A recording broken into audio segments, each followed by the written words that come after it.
जय शिवराय. मित्र हो, लाडक्या बहीण योजनेमधून आता या महिलांना अपात्र करण्यात येणार आहे. कोणते कोणते महिला आहेत ज्यांना लाडक्या बहीणचे यापुढील हप्ते मिळणार नाही आहेत. तर मित्रांनो, सविस्तर माहिती व्हिडिओच्या माध्यमातून आपण जाणून घेणारच आहोत. त्यासाठी व्हिडिओ न स्किप करता शेवटपर्यंत पहा. व्हिडिओ आवडला तर लाईक करा, चॅनलला सबस्क्राईब करा. चालत व्हिडिओ सुरू करूया.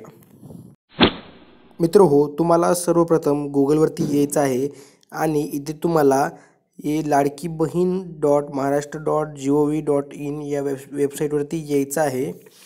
आता इथे आल्यानंतर तुम्हाला मित्र हो, इथे जे 3 डॉट दिसत आहेत, 3 आडव्या लाईनी, इथे तुम्हाला क्लिक करायचं आहे आणि तुम्हाला अर्जदार लॉग इनवरती क्लिक करायचं आहे.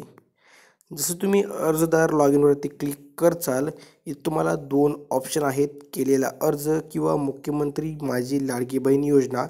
यामुळे तुम्हाला केलेला अर्ज यावरती क्लिक करायचं आहे. आता मित्र हो, जसं तुम्ही यावरती क्लिक करचाल, तुम्हाला इथं थोडं पुढे स्क्रोल करायचं आहे आणि इथं तुमच्या ॲप्लिकेशन स्टेटस अप्रूव्डच्या समोर संजय गांधी या नावाच्या खाली येस किंवा नो असेल. जर तुमच्या संजय गांधी नावाच्या खाली येस असेल तर तुम्हाला यापुढे लाडक्या बहीण योजनेतून काढण्यात येणार आहे. यापुढील हप्ते तुम्हाला मिळणार आहेत व ज्यांचे नो असं दाखवत आहे त्यांना पुढे देखील लाडक्या बहीणचे हप्ते चालू राहतील.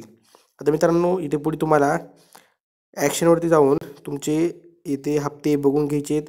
तुम्हाला किती हप्ते मिळाले, किती रुपयाचे मिळाले, कोणती बँक आहे, बँक अकाउंट नंबर, तारीख, किती पैसे मिळाले, सर्व काही माहिती देखील देण्यात आलेली आहे.